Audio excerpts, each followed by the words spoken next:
আল্লাহ রাব্বুল আলামিন মুহাম্মদ সাল্লাল্লাহু আলাইহি ওয়াসাল্লামকে ডাক দিয়ে বললেন, ও মুহাম্মদ সাল্লাল্লাহু আলাইহি ওয়াসাল্লাম, লোকেরা আপনাকে প্রশ্ন করবে আমরা আল্লাহর রাস্তায় কি ব্যয় করব। অর্থাৎ আল্লাহর রাস্তায় দান দক্ষিণা নিয়ে লোকেরা আপনাকে প্রশ্ন করবে আমরা আল্লাহর রাস্তায় কি দান করতে পারি। আপনি তাদেরকে বলে দেন, কুল মা আনফাকতুম মিন খায়রিন ফালিল ওয়ালিদাইনি ওয়াল আকরাবিন ওয়াল ইয়াতামা ওয়াল মাসাকিন ওয়া বিনিস সাবিল।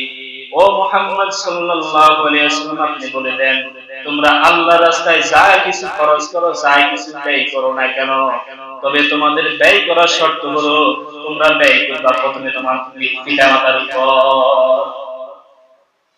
এক নম্বর, তোমরা আল্লাহ রাস্তায় যাই ব্যয় করো প্রথম এক নম্বরে ব্যয় করবা পিতামাতার প্রতি, পিতামাতার পিছনে ব্যয় করতে হবে। দ্বিতীয়, আল্লাহ তাআলা বললেন ওয়াল আকরাবিন, এবং তোমাদের নিকট আত্মীয়দের প্রতি তোমরা ব্যয় করবা, খরচ করবা, দান দক্ষিণা করবা। ওয়াল ইয়াতামা, এবং তিন নম্বর হচ্ছে এতিমদের প্রতি তোমরা খরচ করবা, এতিমদেরকে দান দক্ষিণা করবা, তাদের দেখাশোনা করবা। ওয়াল মাসাকিনা, এবং এবং মিসকিনদের প্রতি, ওয়া বিনিস সাবিল, এবং পথিক যারা আছে মুসাফিরদের প্রতি তোমরা খরচ করবা।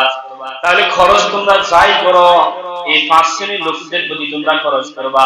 এক নম্বর খরচ করবা তোমার পিতামাতার উপর, দুই নম্বর খরচ করবা তোমার নিকট আত্মীয়দের প্রতি, তিন নম্বরে ইয়াতীমদের প্রতি, চার নম্বরে মিসকিনদের প্রতি, এবং পাঁচ নম্বরে তোমরা এরকম মুসাফিরদের প্রতি তোমরা খরচ করবা। আল্লাহ তাআলা মূল নীতি বাতিয়ে দিলেন।